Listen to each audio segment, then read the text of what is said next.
Before we begin, thank you very much to Sent the Proto for joining the Patreon campaign. Thank you very much for the support. Thank you very much for helping out. Yeah, the Patreon is what keeps the lights on and keeps the daily content coming. So if you'd like all of that to continue, please consider chipping in. Even if it's just a buck or two a month, it helps me keep this up, helps the daily content keep coming. Thank you once again for everyone who does so. So I was in a mood to talk about Missing Link today. And so far, Missing Link has been fairly exciting. It's a concept that in my head I have been thinking about for forever. You know, it's such an easy idea for them to do. Take the original toys and remake them with modern articulation so that they could actually be played with the way kids in the 80s wanted them to be played with. You know, so they can actually do all the poses that you could see in the cartoon. Brilliant. Simple idea, right? And yeah, we have Convoy in hand. I reviewed Convoy. Convoy is fantastic. And a fantastic head trip, by the way. If you've not experienced it, go, decades knowing what G1 Optimus Prime is supposed to do.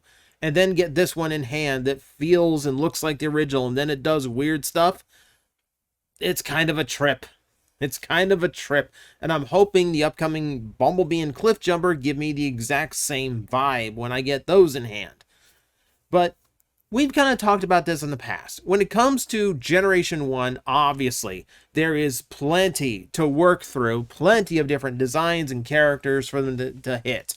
The whole idea behind Missing Link is that at some point, Takara did a full reset of their numbering system, which technically meant the C01 and D01 all the way up to 49 didn't exist. So in order to correct that, here's Missing Link, where that is what the whole name Missing Link is based on. The fact that numbering scheme is different at some point in Japan. Okay, that's kind of clever.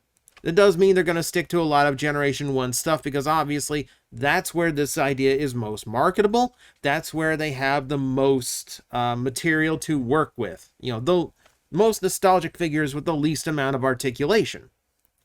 Now, for me, if we're talking about like the possibilities of Missing Link, and we've done a whole video about the possibilities and the toys that I would like to see done that way, the stuff that's more exciting to me, even more so than the 84 and 85 cast, is when they get to the 86 movie cast, the toys that were big block figures that seem like they would have a great range of articulation by modern standards, but they were kind of like oddly brickish. Like even some of the original G1 toys, the Prowl I showed you on screen has elbows.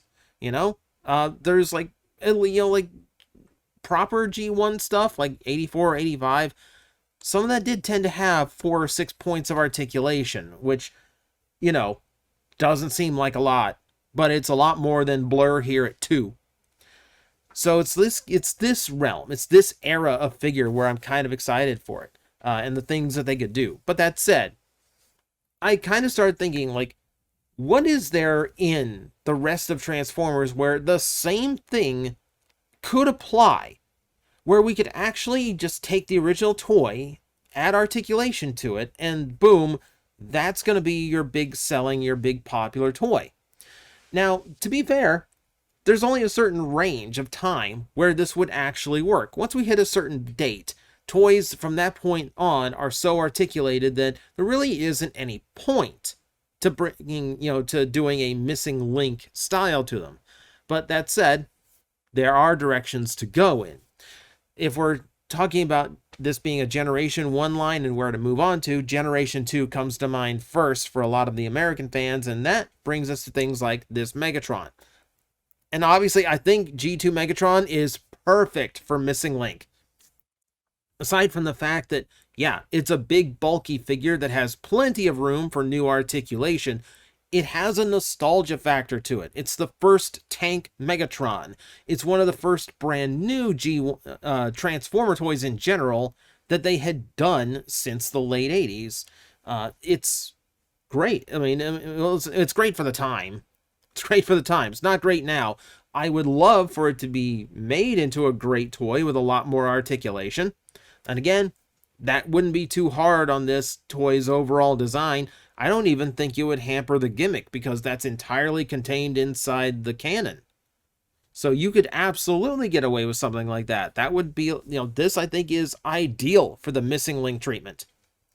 The trick to that, though, is that when you go farther into Generation 2, you start running out of viable options very, very quickly.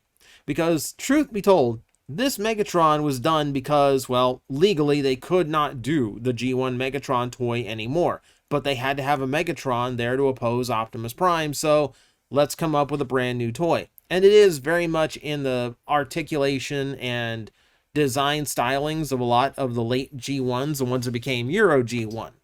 However, with the shift in toys in the 90s, articulation started becoming a thing.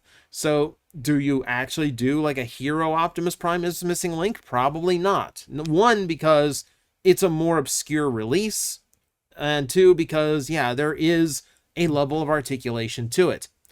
So in Generation 2, like, you run out of options very, very quickly. That said, if we started getting G2 repaints of things that were done in Missing Link, if Missing Link does like a Grimlock, for instance, and they do a blue version later on, I would absolutely love that. I would cherish that toy.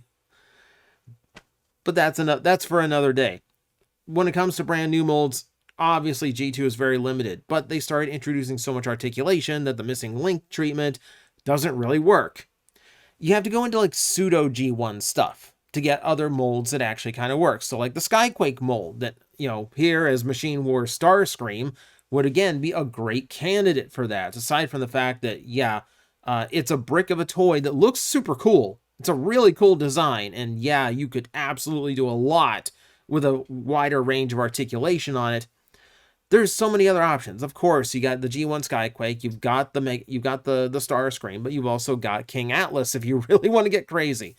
Takara would not do that, but if Hasbro brings the mold over, there's an outside chance.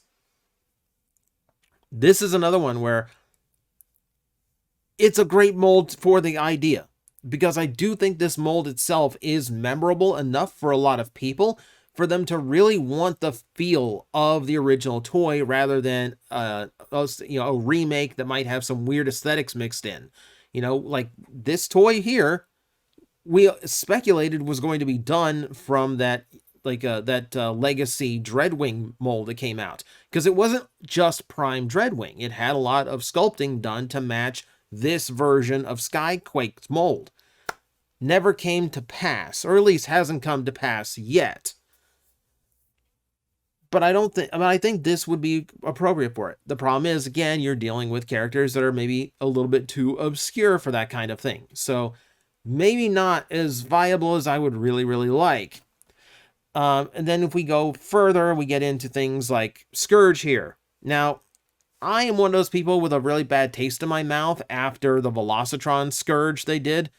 There's a lot of weirdness to that mold that I really don't like. And of course, by the designer's admission, the deco artist just kind of put the normal Nemesis Prime template on top of the mold and called it a day rather than actually checking to see if that was accurate to the character's depiction. So we got a Scourge, but we didn't really get a Scourge. We got a Nemesis Prime that's called Scourge, and that's not the same thing. But it's one of those things that have kind of left people with a bad taste in their mouth and kind of retreating back to the original toy. I did a review of this not long ago, and the toy still stands up, but it definitely could use some modern design, touches to it. But I wouldn't mind it. I wouldn't mind it. But again, this might be a realm of, well, the original toy is so good, you're really just adding ankle tilts and a few extra swivels to it. At that point, you might as well just reissue the original toy. There's not a whole lot you could do there. And the truth is, if we go into that realm of like early G2, late G1 stuff, there's a ton of figures we could bring this up to. I would love a new Clench toy. I really like Clench as a design. I like a lot of those Euro G1 characters. But there again, you hit a level of obscurity where we are dealing with completely unmarketable things. I would buy it. I would absolutely buy it. I could probably count on one hand the number of people I know who would also buy it. At a mass market level, no. This is the kind of stuff that, yeah, maybe you just want to stick to just doing a modern version that can be repainted a million times. We like doing that too. So unfortunately, I don't think this works either. Like it really does. It's really strange because the idea of taking old toys and adding more articulation to them to keep the nostalgia value of the original toy intact, rather than just doing a modern remake, there's so much appeal to that to me, but the line on it is so limited. Once we get past G1 and G2, you get into like Beast Wars. And yeah, there's a lot of nostalgia behind the original molds for that one. I really wouldn't mind a more articulated version of like the original Dinobot. Like, jank as it is, I like the original Dinobot toy. I could definitely go for a version with more articulation, especially because he was a warrior character. He was a swordsman. There you have a little bit of viability. But for the most part, Beast Wars toys were very well articulated. There's not a whole lot that needs a level of improvement. Once again, you're just kind of looking at adding articulation to an existing toy that really doesn't need all that much more. It's that fine line that you walk again. Yeah, whereas like G2 stuff had, like in the late Euro G1, absolutely has a lot of molds where this design idea, this improvement and upgrade could absolutely make a fantastic toy. But you're in a realm where very few people know about it. There isn't really a nostalgia pull for it, so you're not really going to pull people in to buy it. That does make it much more difficult. But here's the opposite side, where there is a lot of nostalgia for the original toys here. That I know a lot of people who would buy a new upgraded version of that buff Cheetor. But you don't really need it, It just feels like minor improvements on something that's already pretty good. So I don't really see that as being particularly viable. And like I said, once you hit the mid-2000s or so, everything after that is gravy, We have modern remakes of some of those characters, and like I said in my review of Hot Shot yesterday, he's great. He's great, but he just feels like an upgraded version of the original toy with some modern design sensibilities. Outside of that, it is pretty much the same figure. So at that point, you really don't have, like, then you're just remaking toys. You're not, again, the missing link is kind of superfluous. Remake some old toys so that the characters are available again, so that they are, improved on their originals, but you really don't need that much more improvement on a lot of these. And from like Cybertron on, that's pretty much how it goes. You don't really need to think about re-releasing toys and remaking them with more articulation after that point. So where is the line? Where is that line, that fine line to walk between these characters and designs that have a lot of nostalgic appeal behind them and that could sell because they feel and look like the original toys, specifically like that, but are so behind when it comes to articulation standards that buying the original toy can't really be as satisfying as we would like, and having a new upgraded version of the original toy with a whole bunch of articulation sounds more appealing and would be a little bit more fun. And unfortunately, there is a direction there. And I can't believe it, but we're back. We're back! Because I will never be allowed to leave. Let's be completely honest here. There's a lot of really good design and work in Armada. I did the top 10 of 2002 with complete sincerity. There are a lot of really good toys, a lot of good looking toys in Transformers Armada. However, some of the most well-known and some of the most popular are unfortunately very lacking in the articulation department. But it's just something that doesn't feel right when you just make a brand new version of it, So, like, for instance, the Hot Shot you see on screen, the original one, like, they've remade him twice, and I don't think either of them really came out all that great. Even the newest one has flaws that get on my nerves. But that said, I've often said, like, of the good things about this particular toy, he actually does have good articulation from the waist down. He's ball jointed at the hips and knees, so he works a lot better than a lot of Armada toys. If you put some modern engineering know-how into this figure, you could have biceps, you could have universal shoulders, you could have a waist joint, a neck joint, you could have ankle tilt, and I will even admit you could probably figure out how to make that Axel Zuka gimmick work without having a big spring-loaded spine in order to do it. Even if that is just doing it manually, just taking out the spring gimmick and just letting it be a good toy. But I really do feel like this is the direction to go. Armada does have the nostalgia behind it, and it has a host of toys that just, the only really thing that was wrong with them was they were lacking articulation. One of my favorite designs is Overload. I would love a new Overload that has more than, 4 points of movement. It's a really cool design. Admittedly, it's going to be super low on the list because it's a non-character, but I really like it. I really like the look and design of this toy. Would love another one.